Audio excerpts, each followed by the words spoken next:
Então vamos lá, gente. Semana passada a gente começou com a introdução ao Novo Testamento, né? Foi aquela visão panorâmica e agora a gente vai trecho a trecho do Novo Testamento. Hoje nós vamos começar com Evangelhos, os 4 Evangelhos e Atos dos Apóstolos.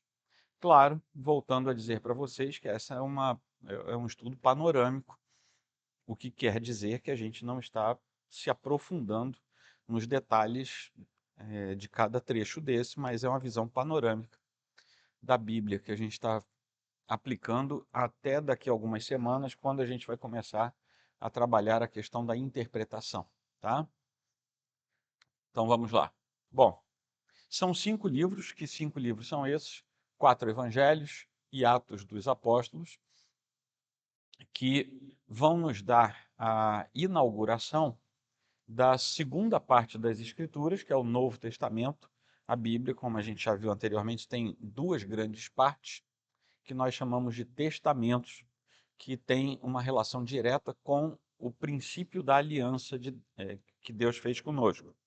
Hebreus chama a primeira parte de velha aliança, né? Ou primeira aliança. Então, se o Antigo Testamento é a preparação de tudo, o Novo Testamento já é o cumprimento de tudo aquilo que vinha sendo prometido ao longo do Antigo Testamento, algo que também não tem um período estanque, mas acontece durante um bom período da história, não só natural, como da redenção, né? Ali surge, logo no começo desse Novo Testamento, surgem esses 5 livros. Os 4 primeiros vão se preocupar com o relato da vida, da encarnação, do ministério, de tudo aquilo que Jesus Cristo fez, sendo Deus encarnado. Para usar a expressão de João, é o Logos, o Verbo, a expressão de Deus. É legal falar isso porque o Logos, o termo grego, ele não é só palavra, ele não é só a expressão do ato verbal, mas ele significa também todo discurso, toda pregação, toda fala, né? Então, logos é um termo grego muito abrangente. Normalmente a gente traduz por verbo, palavra, mas quer dizer isso tudo, ou seja, o próprio proferir da palavra de Deus como um todo já poderíamos usar o logos. Então, esse verbo eterno, que era Deus, estava com Deus, enfim, ele sendo o próprio Deus, ele vem, se encarna, vive entre nós, experimenta a natureza da nossa vida humana, e esse é o conjunto da obra dos 4 Evangelhos. Os 3 primeiros têm uma característica um pouco mais próxima, e o quarto, que é o de João, tem características um pouco diferentes, embora os 4 narrem o mesmo princípio de historicidade do Filho de Deus, tá? A fé cristã se fundamenta em fatos objetivos, não em fatos empíricos ou mitológicos, né? Encarnação, morte, ressurreição, ascensão de Jesus, sabendo que para ascender ao céu ele precisa estar glorificado, portanto a glorificação está ali também, né? O Espírito Santo agindo para que tudo isso seja transmitido ao nosso coração e que nós possamos crer. Se a gente olhar para o universo, para o mundo ao nosso redor, quantos ouviram a mesma mensagem que nós e simplesmente não creram, né? Então isso tem a ver com a obra do Espírito Santo também. Não existe nisso mitologia, alegoria, mas são eventos reais que são verificados. Tem um livro muito interessante, que é Jesus e as Testemunhas Oculares, alguma coisa assim, que eu tenho lá em casa. A tese do autor é o seguinte: tudo que aconteceu com Jesus, inclusive o que é transcendente, ressurreição, ascensão, é tão, é tão verdadeiro que você não precisa crer como um crente para saber que é verdadeiro. Porque foram tantas testemunhas oculares daquilo que é impossível. E ele tem uma narrativa muito interessante. O livro é uma bitola, assim. E ele faz uma análise muito profunda dizendo é impossível aquele volume de testemunhas oculares, sem interconhecimento, sem comunicação, atestarem a mesma coisa sem que aquela coisa fosse verdadeira. Então ele chega a essa conclusão, é, é uma conclusão quase que científica, não é espiritual, né? Mas o livro traz também, claro, esse outro lado por trás. Bom, sobre os evangelhos e Atos, o que a gente vai ver aqui?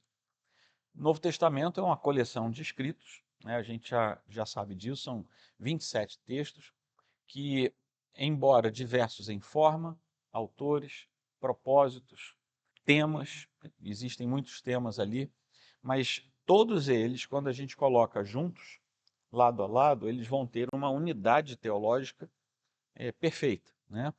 Todos os livros do Novo Testamento vão convergir para a pessoa e a obra de Jesus Cristo. E por que eu falo pessoa e não para a redenção apenas? A Bíblia inteira converge para o princípio da redenção, porque a palavra de Deus tem como princípio mais basilar a salvação do perdido. Mas nem sempre você vai achar a pessoa de Jesus Cristo no Antigo Testamento. Você vai achar sempre a obra da redenção. E pela obra da redenção você vai parar em Jesus Cristo. Mas o Novo Testamento não. O Novo Testamento ele já aponta sempre para a pessoa de Jesus Cristo. O que é fácil a gente entender, porque ele já foi revelado no Novo Testamento. Enquanto no Antigo Testamento ele está no espectro de uma promessa. E as pessoas não sabiam como seria a figura, pessoa, enfim, o ser encarnado Jesus Cristo, né? Como Deus na sua manifestação humana. Então, aquelas promessas todas do Antigo Testamento a respeito do Messias se cumprem em Jesus. E no Novo Testamento não precisa mais a sombra, a luz já veio. Então já é claro, já é explícito falar de Jesus Cristo no Novo Testamento, né?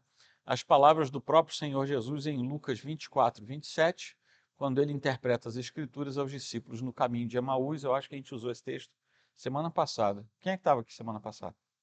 Vocês lembram? A gente falou desse texto, não foi?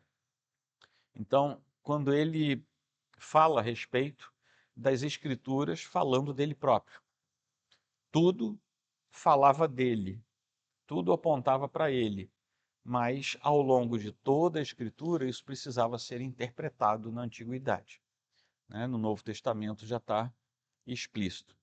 Desenvolvimento disso aí.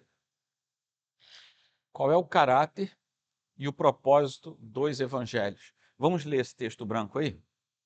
Os evangelhos são teologias narrativas, não biografias comuns. Articulam a identidade e missão de Jesus, chamando ao discipulado e à fé. Cada autor escreve com propósitos distintos, mas todos visam levar o leitor à fé no Cristo.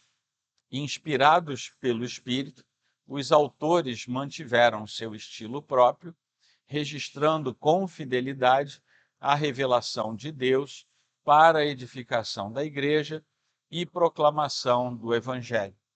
Tá? Então, cada um dos autores, assim como no resto da Bíblia, no Antigo Testamento, cada um dos autores manteve a sua própria característica, sua forma de escrita, sua forma de discurso. No Novo Testamento, a influência literária já era a influência grega, embora no Império Romano, mas a influência filosófica e literária era grega naquele tempo. Isso fica muito evidente, por exemplo, nas cartas de Paulo, em que, se você estudar o princípio epistolar grego literário e você estudar as cartas de Paulo, você vai ver que ele está todo encaixado dentro do gênero epistolar grego. Então ele sabia o que ele estava fazendo, porque ele tinha aprendido daquela maneira. Mas não resta dúvida que até entre os evangelhos existe uma diferença.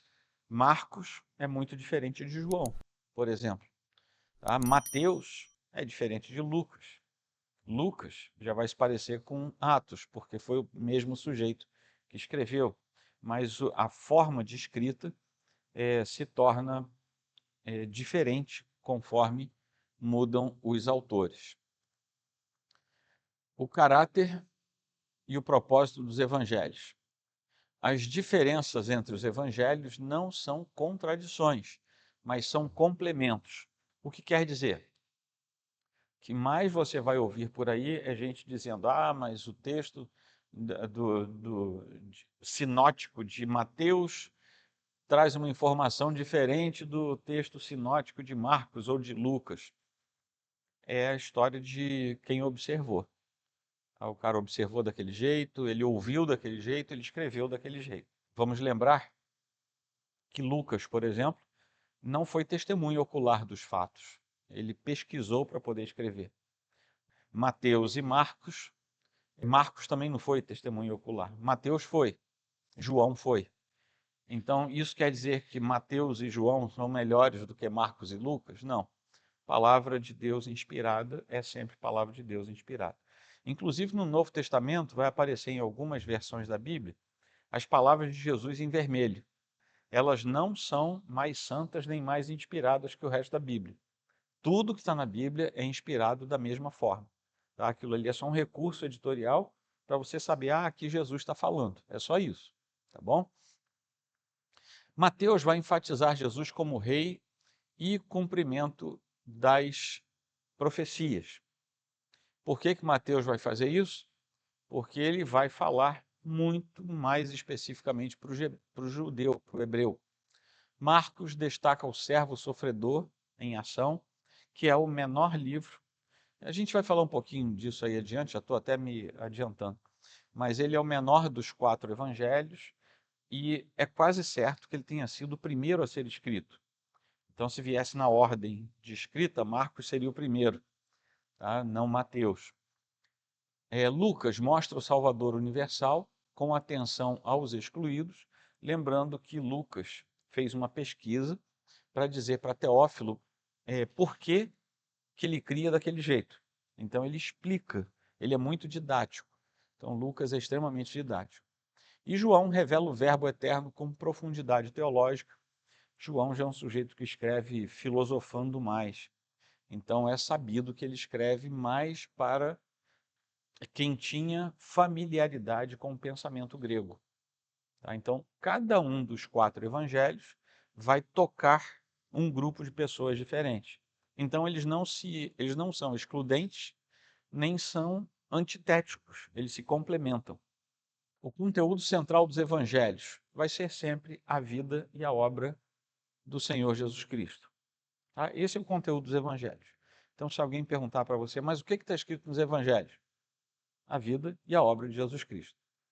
Tá? E cada um vai contar do seu jeito, como viu, como soube, como ouviu, como pesquisou. Então, os evangelhos giram em torno da pessoa e da obra de Jesus, seu nascimento virginal, seu ministério, seus milagres, a cruz, a ressurreição e a ascensão. Tudo isso faz parte da narração bíblica a respeito da vida e da obra de Cristo. Ele é o Cordeiro que tira o pecado do mundo e a cruz é o centro do plano da salvação, da redenção. A ressurreição e a ascensão confirmam a sua vitória e o seu reinado, e ali ele torna público o que ele vinha falando, mas que ainda talvez não fosse bem percebido, que o reino de Deus já estava entre nós. E ele assume ali também essa postura. Vamos falar um pouquinho só de cada evangelho e depois de Atos. O evangelho segundo Mateus. Isso aí é uma das pilastras da Sagrada Família, lá em Barcelona, aquela igreja que o Gaudí começou, quando Jesus foi para a glória, ele começou a construir a igreja, está até hoje. Né? Mas ele começou no finalzinho do século XIX e ainda não terminou. A estimativa é que termine em 2026. Isso aí é o seguinte, no centro tem o pé direito é muito alto mesmo. E cada detalhezinho, Gaudí deixou um símbolo. Então você pode passar 2 dias lá dentro, que assim, no pé da coluna tem uma vírgula, você vai lá que tem um significado. Ali tem um rabisco, vai lá que tem um significado. São todos significados bíblicos. E no meio da abóbada, né, muito alta, tem 4 colunas. Cada uma representa um dos evangelhos. Porque o que ele explica com isso? O que sustenta a igreja é o evangelho. Então, são exatamente as 4 principais colunas que sustentam a abóbada, né? No meio, lá em cima, sai uma que se projeta, que aí está Cristo lá em cima, né? Então, vamos lá. Para Mateus, ele deixa esse símbolo aí. Isso aí no ano passado, quando eu e o Roberto fomos visitar o Gabriel, eu tirei essas fotos lá. Então, o Evangelho segundo Mateus. Destinado aos judeus, como eu tinha falado para vocês, Mateus apresenta Jesus como o Messias, novo Moisés e rei davídico. Destaca o reino dos céus e o cumprimento das promessas do Antigo Testamento. Ressalta a continuidade da aliança e a missão universal, sendo crucial para uma leitura reformada da história redentiva. O conceito reformado pelo qual a gente observa o processo da obra de Cristo é muito lúcido, tá? É muito tranquilo. A gente não vê como é que eu vou dizer, muitos fogos e artifícios em torno disso. Então é muito simples. Jesus veio, ele se tornou homem como nós, foi tentado, mas não caiu, até que chegou a hora que ele se entregou, foi para a cruz, morreu, cumpriu seu ministério, a morte não deteve, ele ressuscitou, andou entre nós mais 40 dias, foi glorificado, voltou aos céus, está à direita de Deus Pai, de onde há de vir para buscar os vivos e os mortos, para julgar os vivos e os mortos. Tá? Então, nossa visão é muito simples. Algumas outras visões cristãs podem tornar isso um pouco mais hollywoodiano. Tá? Não estou querendo dizer que entrem em pecado, não é nada disso. Mas tá, às vezes fica difícil entender porque a gente mesmo complica, mas a nossa visão é bem simples. Marcos. Tá ali. Interessante é que ele, para cada evangelista, ele colocou um símbolo, né? Aqui tem um anjo, Marcos é um leão alado, e esses 4 símbolos aqui têm a ver com os 4 seres de Ezequiel.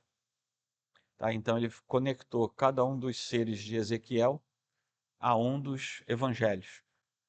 Então, Marcos, provavelmente mais antigo e conciso, Marcos escreve para romanos, gente de Roma, né? Destacando a ação e a autoridade de Jesus como servo, sofredor, valoriza a clareza da missão vicária de Cristo e o chamado urgente ao discipulado. Marcos é o evangelho que eu sempre indico para quem se converte e quer começar a ler a Bíblia. Eu sempre indico Salmo e Marcos, tá? Porque Marcos é muito objetivo. Então, às vezes, uma narrativa que em Mateus ou em Lucas vai ter 20 versículos, Marcos resolve em 5. Tá? Ele é objetivo, ele só tem 16 capítulos. Então, é por isso que geralmente eu indico, porque a pessoa não tem ainda o hábito, vai encontrar a verdade, mas a verdade de forma bem objetiva. Lucas, né, tá ali aquele touro alado ali, tá? O Evangelho segundo Lucas. Ele escreve para gentios, oferecendo relato cuidadoso e ordenado.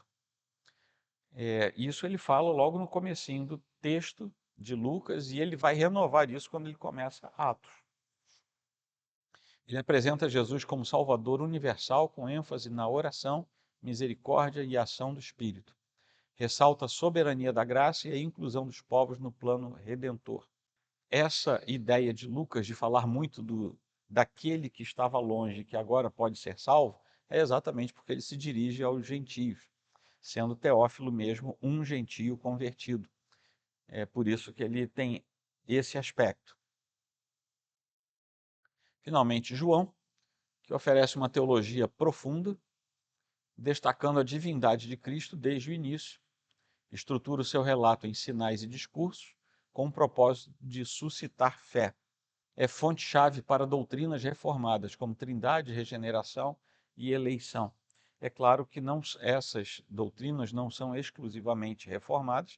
A Trindade, por exemplo, é uma doutrina de toda a cristandade. E a regeneração, quando a gente observa pela soteriologia reformada, né? E a eleição, não. A eleição já é uma coisa mais reformada mesmo, exclusivamente, tá? Embora a Bíblia use a palavra eleição, mas quando a gente trata da eleição sob o aspecto calvinista, aí só a gente que trata assim, tá? Então, João aqui tem essa águia aí e tal. O livro de Atos vai se estabelecer, então, como um texto de passagem entre os 4 evangelhos e o resto do Novo Testamento, tá? Ele é o texto de passagem e ele tem por característica dizer o que aconteceu com Jesus, porque os evangelhos param antes da ascensão de Cristo. Então, se a gente não tivesse aquele comecinho de Lucas, a gente até hoje estaria se perguntando o que aconteceu com Cristo depois. Porque os outros textos que podem nos levar a isso são apenas indicativos, mas não são conclusivos, tá? Mas narra a ascensão, Pentecostes, ali no comecinho de Atos 2, nós temos a narração de Pentecostes, a expansão da igreja, desde Jerusalém até os confins da terra. Atos, então, vai, assim como os 4 evangelhos nos contaram sobre a vida, a obra completa de Jesus Cristo, Atos vai pegar tudo que Jesus fez e vai dizer, agora que ele cumpriu a sua missão, vai começar uma nova fase. Essa nova fase se chama igreja. E Atos é exatamente o texto da Bíblia que nos conta como a igreja começa. Tá? Algo importante para a gente manter sempre fresco na mente é que a igreja, que a gente chama de igreja primitiva, aquela igreja do primeiro século, não era uma igreja perfeita, tinha gente mentirosa, como Ananias e Safira, tinha gente que parava de ir à igreja. Hebreus fala que quando a carta aos Hebreus chega, fala para eles não se afastarem da comunhão da igreja, né, do corpo local, como alguns costumam fazer.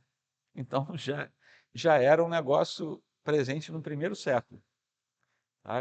Porque todas as advertências na Bíblia, elas vêm porque alguém fez aquilo. Então, desde o comecinho, você não pode mentir, porque tinha alguém mentindo. Você não pode adulterar, porque já tinha alguém adulterando. Tá? Então, tudo isso eram exortações, porque o Senhor queria preservar a santidade do povo e, por isso, deixava as exortações. Então, a ideia do Espírito Santo, do livro de Atos é mostrar o Espírito Santo comandando esse começo da igreja como o tipo do ato do Espírito Santo durante toda a era da igreja até que o Senhor volte. Então, o que a gente vê o Espírito Santo fazendo na igreja de Atos dos Apóstolos é aquilo que ele se dispõe a fazer no prolongar da história até que o Senhor volte. Tá? O que Jesus disse que o Espírito Santo vinha fazer? Consolar a igreja, dirigir a igreja. Eu estou falando isso antes de alguém me perguntar assim, mas e por que a gente não vê, né, os mesmos milagres acontecendo à torta e à direita? Primeiro que, se você contar os milagres do Novo Testamento, você vai ficar abismado, porque eles são poucos. Só que eles são muito contundentes. Então a gente fica maravilhado com aquilo, né? Pô, o sujeito passar e a sombra dele curar uma pessoa, isso é maravilhoso. Mas eram marcas que o Senhor dava para o início da sua igreja. E a gente sempre fala, Deus não pode mais fazer isso? Claro que Deus pode. Né? Quem é que é doido de dizer que Deus não pode fazer um milagre? Mas a história da igreja tem mostrado que os milagres não são tão comuns quanto a gente gostaria. Tá? Senão não teria ninguém doente aqui. Né? Só hoje aqui tem 2 fungando. Aí seria fácil. Peraí, eu tenho um lenço aqui. Pum, pum, parou. Que nem Paulo fez. Né? Não é assim. Por quê? Porque Deus não tem poder? Não. Porque não foi assim que ele soberanamente determinou. Agora, Deus pode fazer? Pode. Tá? Se a gente não achasse que ele poderia, a gente não orava por ninguém. Mas isso é só para a gente ter o pé no chão, para a gente não andar por aí atrás de coisas diferenciadas. Bom, Já que é o Espírito Santo, isso aqui eu não tirei lá da Sagrada Família, eu tive que achar isso, porque não me lembro de fotografar nenhum Espírito Santo lá na Sagrada Família, então tive que arranjar um por aí. E não contem por aí que eu botei isso não, senão vai ter uma meia dúzia de neo-puritano por aí me crucificando. Tá? É o segundo volume de Lucas, que na verdade era um rolo só, tá? Era um livro só, como se fosse dividido em duas partes. O Evangelho e depois Atos dos Apóstolos. E Lucas era um sujeito de formação muito boa, ele era médico. A medicina em Roma já tinha um certo avanço, claro, de 2000 anos atrás, né, gente? Não tem nada a ver com penicilina, com antibiótico, era outra medicina, mas era uma medicina avançada para o seu tempo, né? Já tinha aí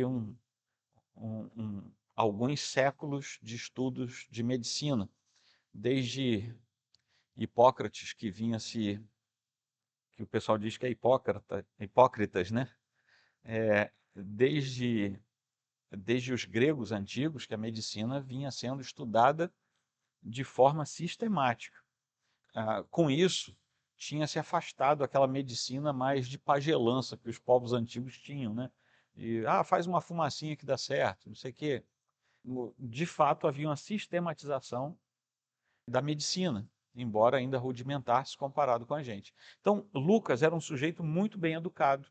Dizem até, aí eu não tenho comprovação, mas dizem que ele tinha vindo de família mais abastada, então ele tinha condições e ele se converte. E ele vai fazer essa pesquisa que ele próprio deixa registrado, que era para ajudar um irmão chamado Teófilo a entender bem as coisas.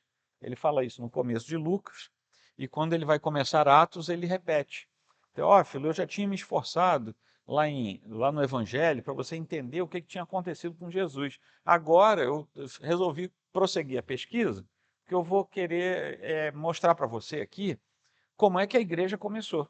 Então, a riqueza do texto de Lucas é ímpar, não tem similar no Novo Testamento, mas ele tem uma precisão muito grande, a ponto de nós podermos dizer, por exemplo, quando a gente está lendo a carta de Paulo aos Efésios, lá em Atos tem menções daqueles episódios, menção histórica. Lá na carta tem uma menção pastoral, talvez.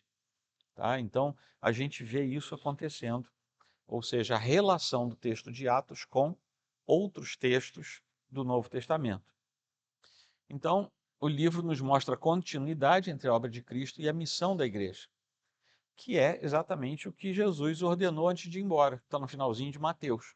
Vão pregar o evangelho a toda criatura, batize esse pessoal todo em nome do Pai, do Filho e do Espírito Santo, discipula essa turma, e Atos mostra o começo da obediência a isso aí.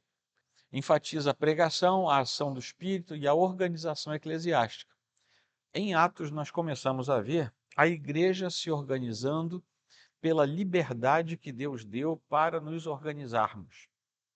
Então, por exemplo, por que tem gente que tem uma eclesiologia episcopal, por que tem igreja que tem uma eclesiologia congregacional? Deus não deu limites. Cada um organiza a sua igreja. Tá? Isso não tem a ver com a salvação, com a pregação do evangelho. Então, se você fica mais tranquilo com um sujeito mandando em tudo, vá para uma igreja episcopal. Tá?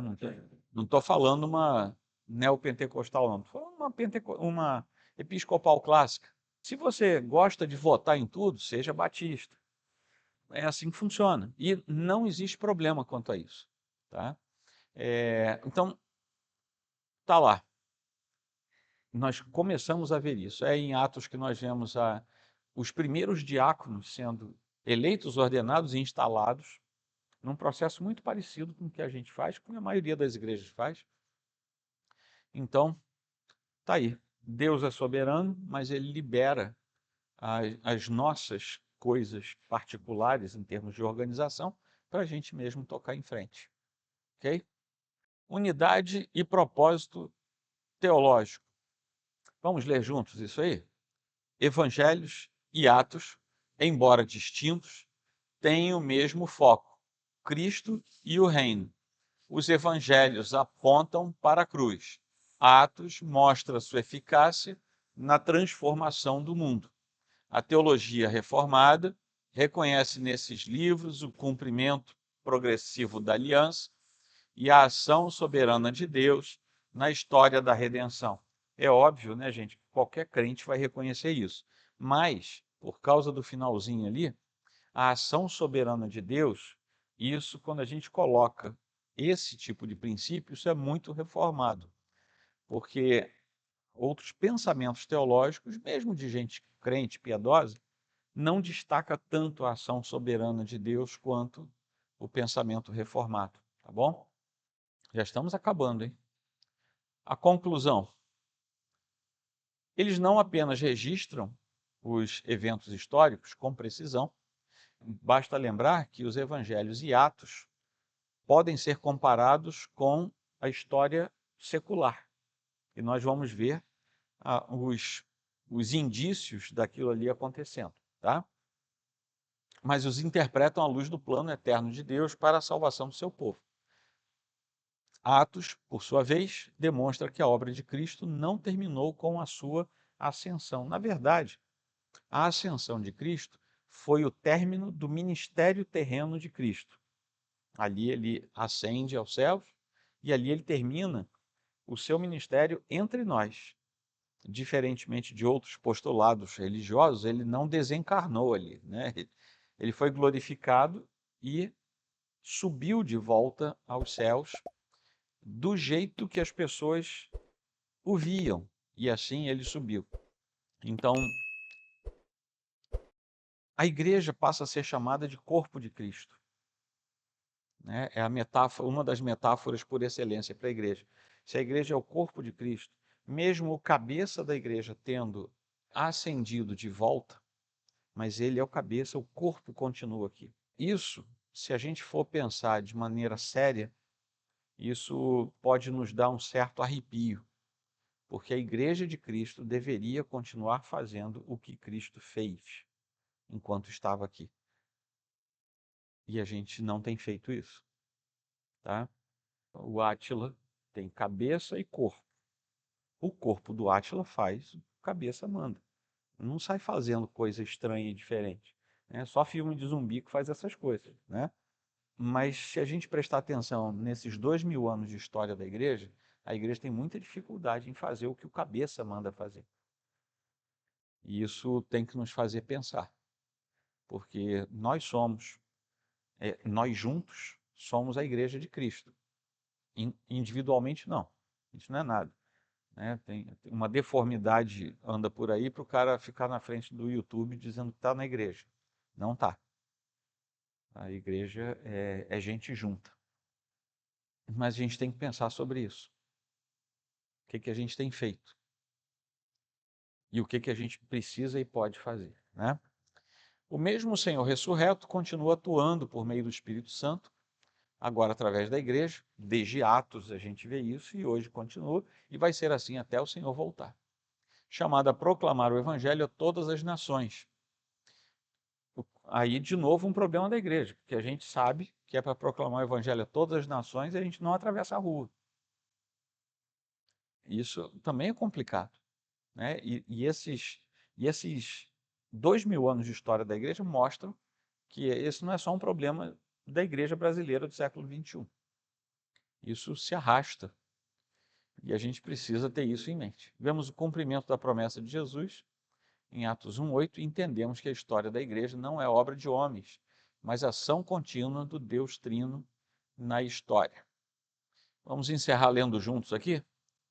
A fé cristã não está fundamentada em mitos ou construções humanas, mas em fatos históricos interpretados e registrados por testemunhas inspiradas.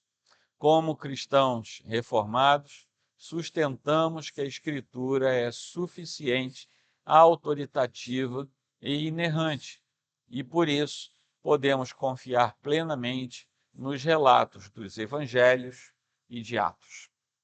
Ok? Perguntas?